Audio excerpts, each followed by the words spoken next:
Morto a 18 anni durante uno stage scuola-lavoro in una ditta metalmeccanica di Noventa di Piave. Era il 16 settembre scorso. Giuliano De Seta, studente dell'ITIS Da Vinci di Portogruaro, abitante a Ceggia, venne travolto da una lastra di acciaio pesante più di 1 tonnellata.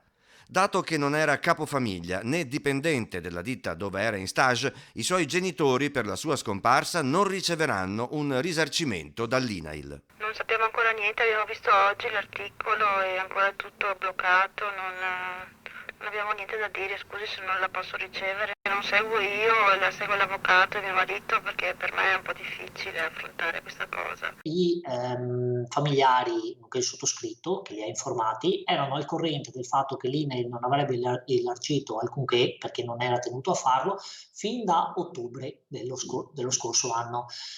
È arrivata anche una comunicazione a novembre, se non ricordo male, dove l'INAIL ha precisato che non veniva effettuato alcun risarcimento. Siccome a carico di Giuliano non gravava nessuna famiglia, bensì lui era a carico della famiglia, non gli compete il risarcimento danni.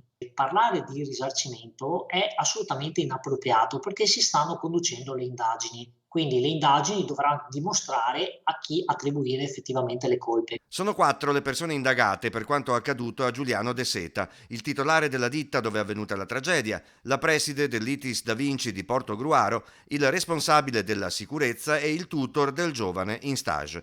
Il processo è in programma il 10 marzo.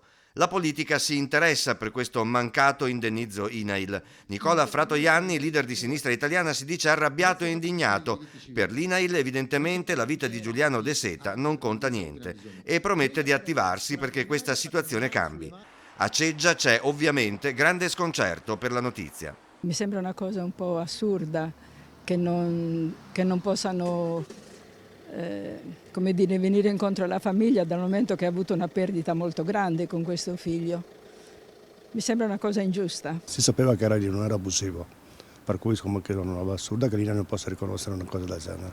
C'è un'ingiustizia in tutti e due i casi, sia per la perdita che hanno avuto e adesso c'è anche questo, quindi secondo me il mondo va a rovescio.